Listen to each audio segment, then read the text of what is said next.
तीसरी हमारी मांग है मुस्लिम पर्सनल लॉ की। संविधान सबके लिए है, सबके ऊपर लागू होना चाहिए। इस तरह के कोई पर्सनल लॉ देश में कोई आवश्यकता नहीं है। हमारे मंदिरों के पैसे पर हमारा हक है, हमारे लोगों पर वो खर्चो। मूर्ति पैसा नहीं खाती, मूर्ति पैसा नहीं खाती। हमारे पैसे से आप सबका साथ सबका विकास नहीं कर सकते, ना ही आपको हम करने देंगे। मेरे भाई, इतना अत्याचार, इतना अन्याय हम बर्दाश्त नहीं करेंगे। जो हालत कांग्रेस की इस देश में है, इनकी जांच की जाए। ये काले कानून रद्द करो। देश की राजधानी में यूं तो एनसीडी का इलेक्शन चल रहा है, लेकिन सेव इंडिया फाउंडेशन के बैनर तले आज यानी कि संविधान दिवस पर एक पदयात्रा निकालने की बात हुई थी। मेरे साथ खुद प्रीत हैं, इनसे बातचीत करेंगे क्योंकि सेव इंडिया फाउंडेशन यही चलाते हैं।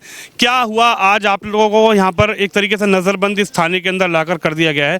आपने जो प्रेस रिलीज दी थी उसमें आपने कहा था कि राजघाट से हम एक पदयात्रा शुरू करेंगे और वो संसद भवन तक जाएगी। सर, आज हम अपने ठीक समय पर वहाँ पहुँचे।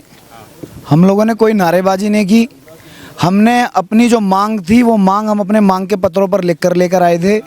हमारी सरकार से ये मांग है कि जो काले कानून कांग्रेस की सरकार ने बनाए, जो कानून अंग्रेजों ने बनाए, वो कानून आज भी क्यों चलाए जा रहे हैं। हमारी मांग है कि देश में 74 एजुकेशन बोर्ड आप क्यों चला रहे हो। जब आप नीट का, ट्रिपल ई का, जेई का, जितने भी कम्पिटिटिव एग्जाम हैं, सारी नौकरियों के पेपर आप एक ले रहे हो, तो आप इस देश में अलग अलग पाठ्यक्रम क्यों पढ़ा रहे हो। जब देश में आप एकता की बात कर रहे हो, सशक्तिकरण की बात कर रहे हो, समृद्धि की बात कर रहे हो, कुपोषण, गरीबी, बेरोजगारी, अलगाववाद, कट्टरवाद मिटाने की बात कर रहे हो, तो आप इस देश में अलग अलग पाठ्यक्रम क्यों पढ़ा रहे हो।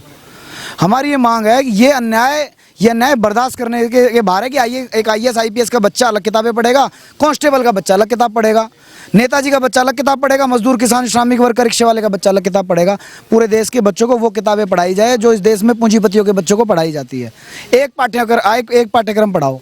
आप समानता की बात कर रहे हो, आप समता की बात कर रहे हो, समरसता की बात कर रहे हो, लेकिन आप सबको शिक्षा में ही आपकी इतनी असमानता है। आप सबको अलग अलग पाठ्यक्रम क्यों पढ़ा रहे हो। हमें लोग सांप्रदायिक बता रहे हैं। पूरी संविधान सभा सांप्रदायिक थी क्या। सारी संविधान सभा इस बात की पक्षधर थी कि देश में यूनिफॉर्म सिविल कोड लागू होना चाहिए। यह संविधान सिर्फ हमारे लिए नहीं है। 1,96,08,53,000 लगभग 2 अरब वर्ष पुरानी हमारी संस्कृति है। 2 अरब वर्ष पुरानी हमारी संस्कृति है। हमें ऐसे किसी संविधान की आवश्यकता नहीं है, लेकिन फिर भी हम संविधान सभा का सम्मान करते हैं। इस संविधान को हम स्वीकारनीय से मानते हैं, लेकिन सिर्फ हमें ही है या हमारे ऊपर ही ऐसा संविधान थोप दिया जाए जिसमें 100 से बाहर ज़्यादा संशोधन हो गए हों। और इस संविधान की यह देन है कि इस संविधान की सिर्फ हम मानते हैं, पूरे देश में कोई नहीं मानता। यही संविधान कहता है कि भारत में गौहत्या बंदी होनी चाहिए, लेकिन बावजूद इसके 125 नस्ल थी। 125 नस्ल में से 22 नस्लें बची हैं। गौहत्या इतने चरम पर इस देश में है, इतने चरम पर इस देश में है कि लगभग 22 नस्लें बची हैं। 100 से ज़्यादा नस्लें विलुप्त प्राय हो गई। उन नस्लों की गाय ढूंढने से भी नहीं मिलती। देश की राजधानी है, राजधानी पूरे विश्व में देश को रिप्रेजेंट करती हैं। खुलेआम इस देश में दिल्ली के कैबिनेट मंत्री खुलेआम हिंदुओं का सामूहिक धर्मांतरण करा रहे हैं। यहाँ खेल जो चल रहा है, खेल समझ में नहीं आ रहा सर। संविधान कह रहा है कि जो बौद्ध हैं, जो सिख हैं, जो जैन हैं, वो हिंदू हैं, लेकिन कांग्रेस की सरकार एक विधेयक लेके आती है। वही संसद जो संविधान से चलती है, उसी संविधान से चलने वाली संसद में उसी संविधान की धज्जियां उड़ाकर उन्हें अल्पसंख्यक घोषित कर रहे हैं। इसके पीछे बहुत बड़ी साजिश है, और इस साजिश को सीधे सीधे समझने वाली ये बात है, यदि ये बौद्ध, सिख और जैन हिंदू रहते हैं तो पूरे विश्व में दूसरे नंबर की संख्या हमारी है। इन्हें खंड खंड में हमें विभाजित करने की जो इनकी योजना है, हमें बांटा जा रहा है। और ये जो अल्पसंख्यक और बहुसंख्यक का जो खेल है, ये खेल ज़्यादा दिन इनका चलने वाला नहीं है। मोदी जी आए, मुझे कोई फर्क नहीं पड़ता, लोग खुश होते हैं मोदी जी आ गए। मेरे लिए नेहरू भी बराबर था, अंग्रेज भी बराबर थे। जब कानून वो की वो हैं, देश योजनाओं से चलता है, देश योजनाओं से चलता है, कानूनों से चलता है। और जब कानून वही की वही हैं, योजनाएं वही की वही हैं, तो मोदी जी क्या ये आ जाए स्वामी जी, क्या फर्क पड़ेगा। हमारी मांग है कोई छल से बल से धर्मांतरण करे, उसके ऊपर रोक लगे। आप सिक्योरिटी की बात कर रहे हैं। हमारे किसान परिवार के बच्चे जवान होती दौड़ना शुरू कर देते हैं, बेल्ट की नौकरी करते हैं, सीमाओं पे खड़े हैं। 10 करोड़ इस देश में घुसपैठी हैं, आप इंटरनेट खोल के चेक कर सकते हैं। देश की इंटरनल सुरक्षा का ये मुद्दा है, आप इसे राजनीतिक मुद्दा बना रहे हैं। इंटरनल सिक्योरिटी, 10 करोड़ लोग इस देश में क्यों रह रहे हैं। आप एक होटल में रहने जाएंगे, उसके लिए आधार कार्ड चाहिए। इतनी बड़ी मतलब मास गैदरिंग में लोग कैसे रह रहे हैं। और ये जादूगर हैं, बंगाल की खाड़ी से घुसते हैं, राजस्थान में निकलते हैं। हमारी सबसे पहली मांग है समान शिक्षा की। हमारी भाई पीछे आ जाओ। हमारी पहली मांग है समान शिक्षा की, दूसरी मांग है यूनिफॉर्म सिविल कोड की। और ये हमारी मांग नहीं है, ये जो झूठा आज़ादी का 75वां महोत्सव मनाया जा रहा है। हमने सारी राजनीतिक पार्टियों के चुनावी घोषणा पत्र पढ़े हैं। हर बार इन लोगों ने इन सब बातों के ऊपर वोट मांगी है। पीछे अमित शाह जी ने एक इंटरव्यू में किया था कि 1950 से हम लोग यूनिफॉर्म सिविल कोड की मांग कर रहे हैं। भैया तुम मुद्दे को मुद्दा बनाकर मत रखो, भारत के 9 राज्यों से हम गायब हो चुके हैं। तीसरी हमारी मांग है धर्मांतरण नियंत्रण के राष्ट्रीय कानून की। इस सरकार ने वोट मांगा कि हम धर्मांतरण नियंत्रण कानून लेकर आएंगे और 2015 में हाथ खड़े कर दिए कि ये राज्यों का मुद्दा, इसके ऊपर राष्ट्रीय कानून नहीं बन सकता। जब तक तुम्हारी हर राज्य में सरकार नहीं आएगी, जब तक ऐसे तिल तिल करके हमारा धर्मांतरण होता रहेगा और खत्म हो जाएंगे। लेकिन इस बात को आप याद रखिए, धर्मांतरण से ही राष्ट्रांतरण होता है। हमारा धर्मांतरण हुआ, हमारी संख्या घट गई, पाकिस्तान और बांग्लादेश बन गए। तीसरी हमारी मांग है घुसपैठ नियंत्रण की।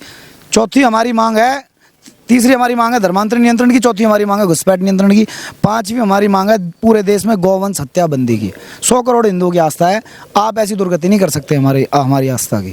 तो आपको वहां से, हाँ जी, ये 5 कानूनों की मांग है हमारी। ये 5 कानून आप देश हित में बनाएं, आप देश हित में ये 5 कानून बनाएं और देश हित में ये भारत विरोधी, सनातन विरोधी और ये कौरवीय शक्ति जो इस देश में पनप रही है, ये इन्होंने अपनी मर्जी से कानून बनाए। वर्तमान की सरकार इन्हें कंटिन्यू कर रही है। वक्फ बोर्ड की इस देश में कोई आवश्यकता नहीं है। किसी भी इस्लामिक कंट्री में इस तरह का कोई बोर्ड नहीं है। अल्पसंख्यक आयोग इस देश में बना है, नेहरू और लियाकत का समझौता हुआ था और वो समझौता कितने दिन चला, ये बात किसी से छिपी हुई नहीं है। तीसरी हमारी मांग है मुस्लिम पर्सनल लॉ की। संविधान सबके लिए है, सबके ऊपर लागू होना चाहिए। इस तरह के कोई पर्सनल लॉ देश में कोई आवश्यकता नहीं है। चौथी हमारी मांग है हिंदू धर्म दान एक्ट की। भाई गुरुद्वारों पे सरदार जी की चल रही है, मस्जिद पे मुल्ला जी की चल रही है, चर्च पे पादरी की चल रही है। मंदिर की जमीन हमारे बाप दादाओं ने दी, तो मंदिर में जो ईश्वर विराजमान है उसके प्रति आस्था हमारी, हमने वहाँ दान दिया सनातन को बढ़ाने के लिए, अपने लोगों को बढ़ाने के लिए। हमारे धन पर सरकार का कब्जा है और जिसका धन है उसी का धर्म है। हमारे धन से हिंदुओं की जितनी गरीब जाती हैं सबकी बहन बेटी की शादी कराओ, उनके मकान बनवाओ। हमारे धन से मोदी जी सबका साथ सबका विकास मत करो, क्योंकि सबका उसमें योगदान ही नहीं है। जब सबकी सहभागिता हो, जो सबका साथ सबका विकास करना। हमारे मंदिरों के पैसे पर हमारा हक है, हमारे लोगों पर वो खर्चो। मूर्ति पैसा नहीं खाती, मूर्ति पैसा नहीं खाती। हमारे पैसे से आप सबका साथ सबका विकास नहीं कर सकते, ना ही आपको हम करने देंगे। हमारा पैसा हम हिंदुओं के, हम सनातनियों के उत्थान में लगे। हमारे मंदिरों का ये जो सरकारीकरण है ये मुक्त किया जाए। पांचवी हमारी मांग है प्लेसेस ऑफ वर्शिप एक्ट की। इस देश में मुगल आए, आक्रांता आए, इस देश में अंग्रेज आए, यहाँ भूमि की कमी नहीं थी, विशाल भूमि थी। वे चाहते तो किसी भी खाली जगह पर अपने पूजा स्थल बना सकते थे। लेकिन इन मंदिरों को चीर कर, ये जो पूजा स्थलों के इनके गुंबद खड़े, जहाँ केसरिया लहरता था वहाँ हरा झंडा लहरा दिया इन्होंने। ये मैं मानता हूँ भारत माता के माथे पर कलंक का टीका है और इस कलंक के टीके को हम मिटा के रहेंगे। ये कलंक का टीका मिटाने के लिए हम अपने घरों से बाहर निकले हैं और ये लड़ाई हम जारी रखेंगे। और देखो, इन आक्रांताओं ने हमारे मंदिर तोड़े, उस पर अपने पूजा स्थल बनाए। कांग्रेस की सरकार ने 1992 में, 92 में कानून लाके इन आक्रांताओं का, इन अतिक्रमणकारियों का, इन अत्याचारियों का, इन विध्वंसकारियों का एक कानून बना के इन सबको रेगुलाइज कर दिया, प्लेसेस ऑफ वर्शिप एक्ट। और ये ऐसा कानून बनाया कि जो पूजा स्थल जिस स्थिति में, और डेट क्या दी, 1310 साल पुरानी, 1310 साल पहले से लेकर 1947 तक। मेरे भाई, इतना अत्याचार, इतना अन्याय हम बर्दाश्त नहीं करेंगे। जो हालत कांग्रेस की इस देश में है, इनकी जांच की जाए। ये काले कानून रद्द करो। ये काले कानून जब तक रद्द नहीं होंगे। और सुनो जी, यह भारत बचाओ आंदोलन का तीसरा चरण था। पहले चरण में हम जंतर मंतर गए, दूसरे चरण में हमने हिंदू महापंचायत की और तीसरे चरण में आज हम पदयात्रा करने आए थे। हमें पदयात्रा नहीं करने दी, लेकिन फिर भी दिल्ली पुलिस का बहुत सहयोग रहा, बहुत आशीर्वाद रहा, बहुत इनकी कृपा रही। पदयात्रा क्यों नहीं करने दी आपको? क्यों वहां से यहाँ पर ये भी वहाँ भीड़ भड़का ज्यादा था। ये यहाँ से लेके चलेंगे शांति से भी। वहाँ रोड पे चोट वोट लग जाए इनकी जिम्मेदारी है। अब ये यहाँ जंगल में से निकाल के जंतर मंतर लेके चलेंगे पीछे के रास्ते से। जंतर मंतर देखो जी, इनकी माननी पड़ेगी। जंतर मंतर तक तो ये हमें लेके जाएंगे। वहां से हम ज्ञापन सौंपेंगे देश के प्रधानमंत्री को। चौथे चरण में 10 कानून की मांग है और 10 मिलियंस लोगों का हम हस्ताक्षर समर्थन लेंगे। देश के प्रधानमंत्री से मिलेंगे, देश के गृह मंत्री से मिलेंगे। यदि वे हमारी बात नहीं मानेंगे तो अगले संविधान दिवस को हम वो करेंगे जो सरकार सुनना पसंद करेगी। अब सरकार तय करेगी वो क्या सुनना पसंद करेगी। हमारी एक भी मांग नाजायज नहीं है। हम तिल तिल करके नहीं मरेंगे अगर हमारी एक भी मांग गलत है। आप आएं और इन 5 कानूनों को, जो काले कानून हैं, इनके फायदे देश को बताएं। ऐसी क्या परिस्थितियां थी जो इस सरकार ने ये काले कानून बनाए। Thank you so much. Save India foundation के बैनर तले ये 5 मांगों को लेकर राजघाट से एक पदयात्रा शुरू होनी थी, लेकिन कानून यानी कि सुरक्षा का हवाला देते हुए, जिस तरीके से एमसीडी के इलेक्शन भी इस बार दिल्ली में है उसका हवाला देते हुए पुलिस प्रशासन इनको वहां से बसों में बैठाकर, ये थाना है राजेंद्र नगर, यहां पर पुलिस इनको ले आई है। प्रीति थे, उन्होंने पूरी बात बताई कि हमारी ये 5 मांगे हैं, जिन 5 मांगों को लेकर हम लगातार प्रयासरत हैं और इसी तरीके से हम देश में अपनी 5 मांगों को लेकर आगे बढ़ते रहेंगे। कैमरामैन तुषार के साथ विनोद शर्मा, दिल्ली से।